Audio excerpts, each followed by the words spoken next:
Narp, come watch, it's time, check the clock. Hitting like Ray off the block. Feel like MJ with the rock. Home run like Sammy Sosa. 2 clutch last period. Get ready, set, go. This a NARP experience. It's a NARP experience. This a NARP experience.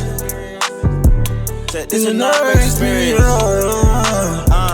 This a NARP experience. Welcome back, folks, to the NARP experiment. We've got the trade deadline. It's an exciting time for us hoop fans.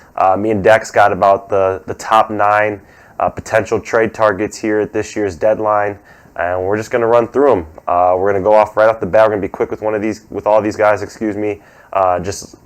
saying our thoughts about where we think they could possibly end up. So the first one we have up is Mr. Aaron Gordon of the Orlando Magic. Dex, where's he going? He's going to the Celtics.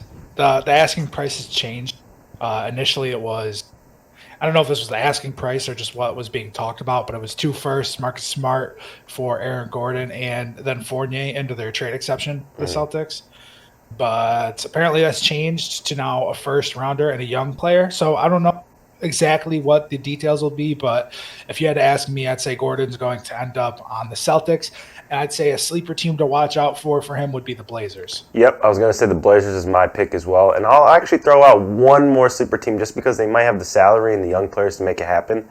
Beware the Denver Nuggets. They're looking for their Jeremy Grant defensive replacement. Watch out for Denver. They might get into the action. Yeah, they might get into the action. That would be an awesome fit.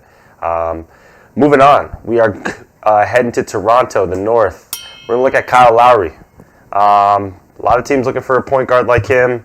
I don't know where you're thinking at, but of course we talked about it before. We think the Clippers would be a match made in heaven, but it seems like it's either between the Sixers or the Heat. Where do you think that's the best landing spot for him?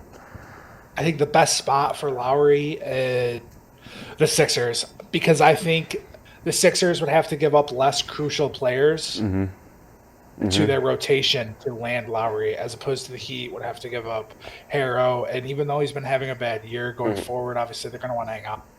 But I think his best spot would be the Sixers, and I actually do think he will land on the Sixers, because I just think the way that the Heat probably look at it is they don't want to trade Hero. Trade Hero and Robinson, depending on what the price would be. Right. It seems like it's Hero When they could or potentially Robinson. Just wait a year and get anybody. The Heat are a free agent destination, so regardless, it's not as right. Yeah, so they're not so worried about it. And I agree Whereas with you. Philly in the sense. has to make moves through trade because they don't have space. So right. I was gonna say it's the space factor with Philly, and I was gonna say they also have just better future assets. So I think that just might entice Toronto a bit, a little bit more. So, but they're picks too. Exactly. Moving on to his teammate Norman Powell. He's been the talk of discussion for a lot of teams. What are you thinking? Yeah. Well, Norman Powell is a microwave scorer. He plays decent, pretty good defense. He's career season. Crazy, he's having a career season. But yeah, he's there to microwave score for you. He can shoot threes at a good clip. I believe he's over 41% right now. Yep. So, and what is it? The last month or so, he's averaging 25. Yeah, he's averaging around 25 a game, 23 a game. I think it's somewhere around that number. It's just the past couple of days is when we've heard that officially that they're going to try to shop these guys. Yep. And specifically Norman Powell is pretty much all but gone right now. It's just a matter of where. Exactly. So I mean, a lot of teams could use his presence. I mean, I could see him on so many teams. I mean, your Dallas Mavericks, the Los Angeles Lakers, the Los Angeles Clippers. Dude, any team should be looking to go after him. It's just going to come down to what team's going to pay him, and what it's going to be. Exactly. Because when you got that many teams bidding over one guy, and he's young and he's talented, and he should be getting a good contract. It shouldn't be too expensive. It's not going to be cheap either. Right. So, and he could just help so many teams. So honestly, I can't tell you where he would go exactly. I mean, I have no idea. I could see there's just a list of teams. Any team that wants to just make a move that think they can. Who needs a little scoring help. But they think that they're worth giving up. They can give up that first round pick if they need to, in their sense. Yeah, and I don't know what his price is going to be either. I don't know if it's a first and a young guy, or just a young guy, or just a first, or Yeah, I have no idea. Like his I said, with salary that is many like a middle of the teams- pack salary, so that it's many kind of teams tough. bidding over one guy, it gets really it's really hard to pin the price because, Right. especially the last day, it can just change so much. Exactly. So, It's just going to come down there's a to what bunch of Toronto teams. wants. If I had to say where he ends up, and I got a gut feeling it would be the Nets. I do think it'd be the Nets. I think It'd the be Nets would pull the insane if trigger the Nets for find a way to. Dinwiddie. If they find And a way I to think do that. Dinwiddie would get his bird rights. His bird rights would go to the Nets, Exactly. or the Raptors, and I think that'd be something. And if I were the Raptors personally, I'd rather have Dinwiddie going forward. Yep. Then not knowing where Lowry's going to be after and this year because something more uncertain, Right, like at least they don't have to go into next year thinking they have to throw Malachi Flynn or even the rest of the season. I mean, granted, Dinwiddie's out for the year, but I mean, looking forward, you'll have a backcourt of him and Van Vliet, which would look good. Yeah. Yep, I think that's really good. Yeah. So. Moving on here, we're going to a big man here. Been the talk of trades for what it seems like for the last 2 years, Mr. Andre Drummond. Just constantly getting shipped around. Is he going to be a buyout candidate, or are we going to actually see him get moved here? He's going to get moved. I think so, too. He's going to get moved, especially with the interest Knicks reportedly have. Yeah, that just came out of nowhere, which we're both been very confused by. I mean, maybe he will be a buyout. I don't know. I just picture, because his price is so low, I'd be a little bit surprised if somebody didn't just take a flyer on him. Right. And I know the money price is high; it's 28, but the asking price, what you'd have to pay or give up to actually get him, is next to nothing. So, right. I feel like somebody would take a flyer on him. I don't know if it'll be the Mavs, as reported that. Yeah, the Mavs, the Lakers. The Lakers. I mean, the Lakers are. I mean, maybe the Lakers would. I mean, I don't know exactly. I mean, Harold's been a disappointment this year, and I know we heard that they're shopping some of the guys, so maybe they would trade for Harold, KCP, just to make the money work, and then you figure out the rest. And then they get off the KCP money too, which would be nice. But also at the same, I mean, it's tough because do they think KCP will help in the playoffs? He could, but he could also just not show up, and you know what I mean. Right. So real quick, you tell me, what team is this guy going to be on by Friday? Knicks. The Knicks? It's a Knicks move. The reported interest from tonight, it seems like a thing that it seems like it fits. It seems like it's something they would do. They went after D Rose a couple of weeks ago, and that to me was get these guys experience in the playoffs move. Yeah. And this is just the same thing to me. Well, we'll see. You Knicks fans, I'm sorry for you Mitchell Robinson and you Nerlens Noel stands, but if that man's coming to the Big Easy, the Big Apple, watch out. So, moving on here, we've got Depot. This man has not stopped being the talk for, I'd say, the past 365 days as well. I mean, so many options. He's been terrible in Houston. He had a good, first few games, and since then it's just been poor play. It just seems like he's not really meshing well with John Wall, banged up. Yeah, just typical Oladipo stuff. Where do you think the best fit would be, though, for him to kind of revitalize the rest of this season for himself? That way he can find the necessary contract he's looking for.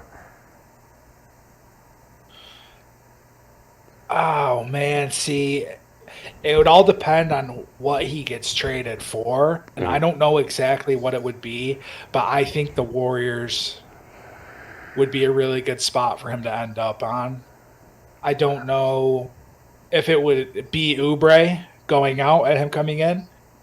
I don't know if Oubre would still be there, but I mean... I think Oubre's not a bad piece in return for Houston, to be honest, for where they're at. I think Oubre's still young enough to where he can kind of just be a defensive plug on any team. So that wouldn't be a bad deal. Not at all. I think that's what you'd have to revolve it around, because I'm sure Houston doesn't want to take Wiggins on. But yeah, buy low. I mean, price is going to be extremely low to acquire. And then the other thing is some teams probably just look at it as, why even give up something if we don't have to, if we can just get him in the offseason, a la Miami, a la potentially the Knicks. The Knicks, yep. So, I mean, yeah, that's what I think would. I don't know. I don't think Miami's getting in the talks now because they think that they're confident they can sign him in the offseason. But I think that gives Miami more incentive to want to go out and get a Kyle Lowry now. That way they can also try and go out and get an Oladipo in the summer. But I think the Heat will later on be his best target. But here at this deadline, I honestly don't know. It's more of a a ball buster to me. I don't know who's going to be paying what for him. Yeah. Clearly, It should be cheap, so somebody. Yeah. It's pretty much the Drummond. It's the same thing as Drummond. Just who wants to take a flop. Exactly. At least I think with Drummond, at least you're getting a healthy guy, somebody who you can rely on to be there every night. Right. Whereas Oladipo, obviously he's banged up, and you don't know. And I think specifically with the lack of bigs in the NBA nowadays, guys that you can trust to play against the elite bigs of the league nowadays in the playoffs. So that, I think that makes Drummond a little more valuable than Oladipo. Yeah. But all it is a flyer, because if Oladipo comes out there and he looks even like 70% of what he used to. Of the All-Star season and the All-NBA season he had, if he looks anything like that, then they're looking in good hands for whatever team gets him. So, but I say Golden State. I like that. I like that pick a lot. Moving on, we've got a vet here, Mr. DeMar DeRozan, best friends with the Kyle Lowry we just recently spoke about. Couple teams in mind that have had some interest in this man. To be honest, I like your Mavericks here with this one. I don't know what your thoughts are, but I just think if you plug in a scorer like DeRozan next to Luka and take some of the burden off his shoulders, I think DeRozan is still decently engaged on defense. I'm not saying he's an amazing or great defender, but he's athletic enough to where he should be able to hold his own.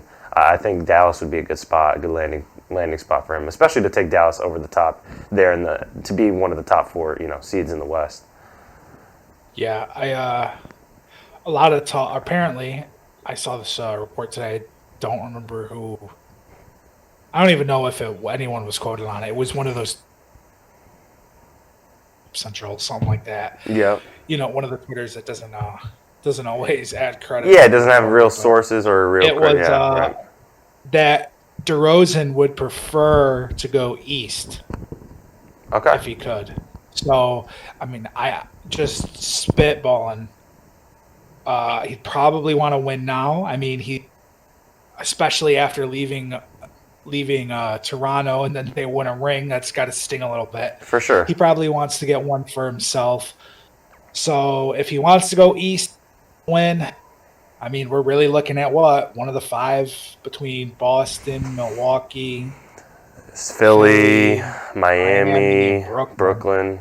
I don't see any of them. No, so you'd have to say maybe. But I don't see any of them really going after him because of other guys or whatever. Right, because of other contract reasons that may be. Reasons as well, I think. Contractually, I think if he's going to go west and he's going to win, I do agree. I think the Mavs would be a good option. I don't know if we are even interested in him at this point. I'm sure there's rumblings. Just there's definitely. I'm sure they've felt it out. Yeah. And we'll see. Another East team, though, to look out for with his services is Orlando. Now, they're not in it, but that would be a move that they would make to try and maybe give them one last run towards this playoff, I wouldn't say non-playoff drought, but yeah, they want to try and show that their franchise is still competitive. And if they don't make it this year, it's probably about time for a rebuild, a strong rebuild.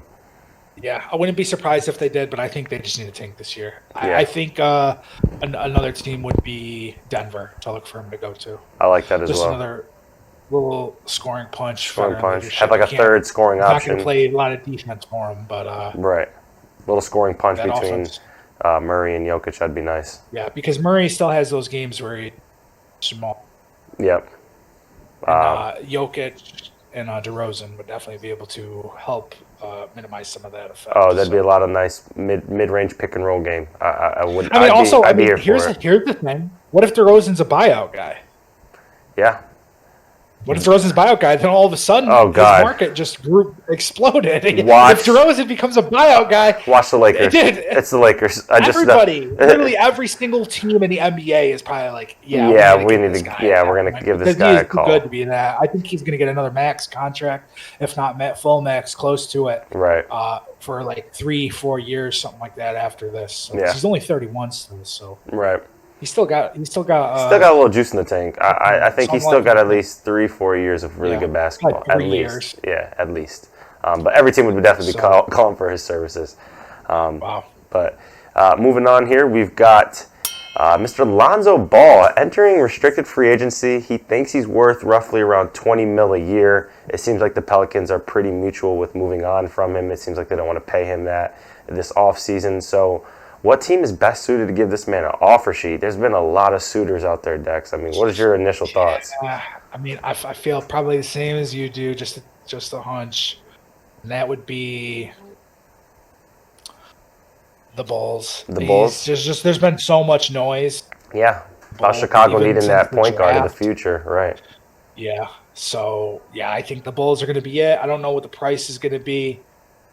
I'd imagine maybe a Markkanen would be something they entertain. They can get another guy. I think Markkanen would be a good move the floor for next New Orleans. to Zion. I think that'd be I think that'd be a great move. But yeah, I think the Bulls would be it. I think he's interesting because I think there are some teams that there's probably a lot of teams that are interested in him just because you're getting his bird rights. Right. He's young. He can be a playmaker. He can be a 3-and-D guy for you. And he's still getting better. I mean, look at his three-point shot this year. It's honestly turned around.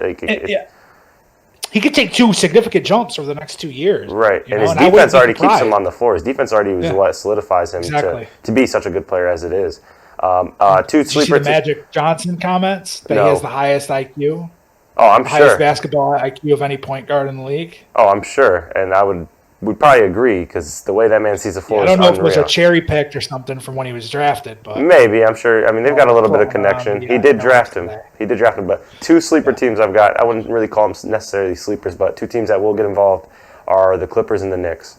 Beware. You know the Knicks are going to come calling as well. Wasn't there Hawks rumors too? There was Hawks rumors, but I believe those were recently shot down. It seems like the Hawks are actually going to most likely stand.